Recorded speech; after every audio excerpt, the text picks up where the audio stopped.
یہ مدرسے اور جامعہ بنانے کا خیال جس میں اخراجات بھی ہیں، برڈن بھی ہے، اور بناتے چلے جانا، تو اس کے پیچھے کیا آپ کے ذہن میں جذبہ؟ اس میں مین ہمارے سید عبدالقادر شاہ صاحب اور باپو شریف ماشاءاللہ رحمت اللہ علیہ، ان کا بس اس میں یہ کود گئے گیا، ہاں مدرسوں کے فیلڈ میں یہ کودے اور انہوں نے بڑا کام کیا ماشاءاللہ۔ مدرسوں کا مطلب سلسلہ جو تھا نا یہ بڑا سنبھالا ہے، اللہ پاک مغفرت فرمائے، درجات بلند فرمائے ماشاءاللہ۔ میں زیادہ تر کیا یہ بیان کرنا، دورے کرنا، اس شہر میں جانا اس شہر میں جانا، اور اس طرح مطلب ہم لوگ مل جل کے وہ چل رہے تھے، اور بھی کئی سائیں بھائی ہمارے ساتھ تھے جو مطلب ہے کہ، لیکن باپو شریف ہمارے نمایاں تھے اس میں۔ ماشاءاللہ۔ تو 1995 میں پہلا جامعۃ المدینہ بنا، تو اس کی وجہ بھی کیا بنی؟ مطلب درس نظامی سے آپ کو محبت تھی، علماء سے محبت تھی؟ یہ اپنے ادھر شو مارکیٹ میں چلا تھا نا پہلا جامعۃ المدینہ، سبز مارکیٹ جس کو بولتے جامعہ بھی وہی تھا؟ اچھا، شام کا جامعۃ المدینہ وہاں شروع ہوا؟ جی اب شروعات وہیں سے، رہائشی گودرا میں بنا پہلا، پھر ہاں مگر وہاں شروع وہاں سے ہوا ٹھیک ہے، تھا، ٹھیک ہے، شو مارکیٹ سے ٹھیک ہے۔ جامعۃ المدینہ۔ اب اس میں بھی مجھے پوری یاد نہیں ہے کہ اس کا سبب کیا بنا، ٹھیک کہ ہے، شروع کیسے ہوا، مگر ہوا، ماشاءاللہ۔ سمجھے؟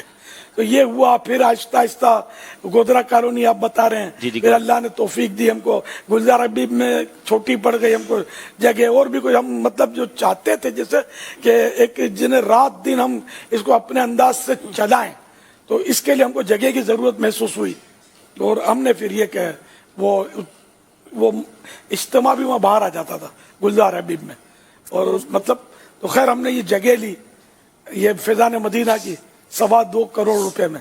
وہ پہلا ٹیلی تھون تھا آپ کا، وہ مجھے یاد آیا، یہ جو پہلا ٹیلی تھون ہوا اس کا نام تو ٹیلی تھون نہیں تھا، مگر گلزار حبیب میں سب سے پہلے آپ نے اپنی رقم بھی پیش کی کہ جو کچھ میرے پاس ہے میں پیش کرتا ہوں، اور اس وقت لوگوں نے جیبیں خالی کی، ہم نے بوریاں بھری تھی اس وقت، یہ جو فیضان مدینہ کے لیے ماشاءاللہ۔ تو وہ پہلا ٹیلی تھون تھا، نام اس کا ٹیلی تھون اگرچہ نہیں تھا، مگر وہ فیضان مدینہ کے لیے آپ نے ترغیب دلائی، اور وہ ایک جو ہے وہ اس وقت لوگوں کو جذبات تھے کہ لوگوں نے جو کچھ جیب میں تھا نا، جانے کا کرایہ بھی چھوڑ دیا انہوں نے، جی جی، اور اپنے گھروں سے بھی بہت کچھ لے کر آئے، انہوں نے دیا، وہ آغاز تھا آپ کا، جو گھڑیاں کچھ سب کچھ ڈال دیا، علم ڈالا، وہ جیب خالی کرو تو ہاتھ یہ بھی خالی کیا، جیبیں بھی خالی، یہ مہم ہوتی تھی امیر علیہ سنت کی، جو جیب میں دے دیں۔ واقعی یعنی کہ بوریاں بھری تھی۔ حضرت مجھے یاد ہے ہم لوگ کئی بار پیدل واپس گئے ہیں، جمعرات ہم فیضان مدینہ آتے، کرایہ بھی نہیں ہوتا تھا واپسی کا، تو اسلام میں پھر پیدل جاتے تھے کہ بھائی سب دے دیا، امیر علیہ سنت نے فرمایا جو جیب میں دے دو۔ اچھا، آپ کی وہاں بھی دعا ملتی تھی تو لوگ واقعی جیبیں خالی کرتے تھے، کیا بات ہے۔ کالز میں چاہتا ہوں حضور آپ کی موجودگی میں کئی لوگ چاہتے ہوں گے ہماری کالز چلیں، تو مدنی پھول بھی آپ سے لیتے رہیں گے، اور کچھ کالز بھی آپ اجازت دیں گے تو انشاءاللہ حضور کچھ کالز چلا دیں۔